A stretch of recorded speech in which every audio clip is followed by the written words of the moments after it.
नमस्कार, जय साईं राम।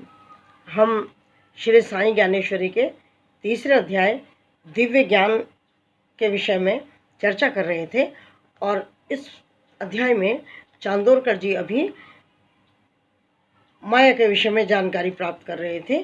तो उसी से संबंधित ज्ञान बाबा जी चांदोरकर जी को देते हैं और माया के संबंध में उनको बताते हैं। कहते हैं, हे चांदोरकर, ज्ञान अर्जित करो और ज्ञान के प्रकाश से माया के आवरण को दूर करो, तुम्हें शुद्ध चैतन्य के दर्शन होंगे। गंदले पानी से जब गंदगी को दूर हटाते हैं तो साफ पानी नजर आने लगता है। ठीक उसी प्रकार माया के गंदलेपन को जब दूर हटाते हैं तो शुद्ध चैतन्य परमेश्वर नजर आने लगता है।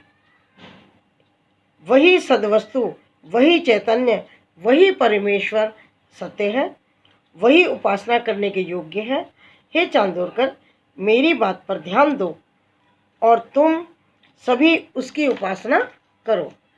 आत्मा भी उसी परमेश्वर का सूक्ष्म रूप है।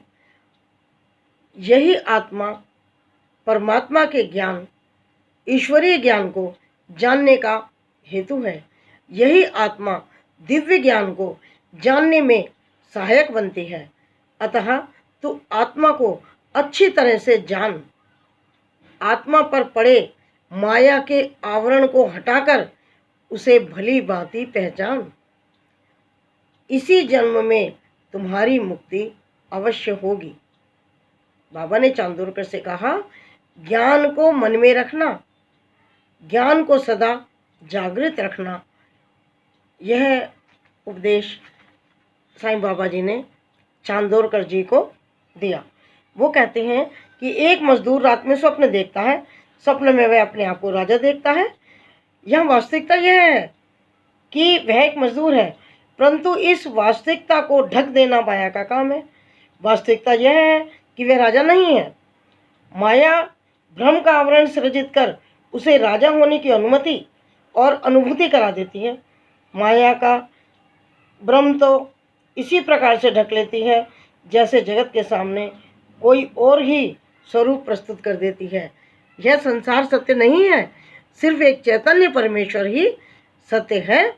इसलिए हे चांदोरकर, अपने ज्ञान चक्षु को खोलकर अपनी विवेक के द्वारा सब बातों को समझने का प्रयास करो। जय साईं राम। नमस्कार।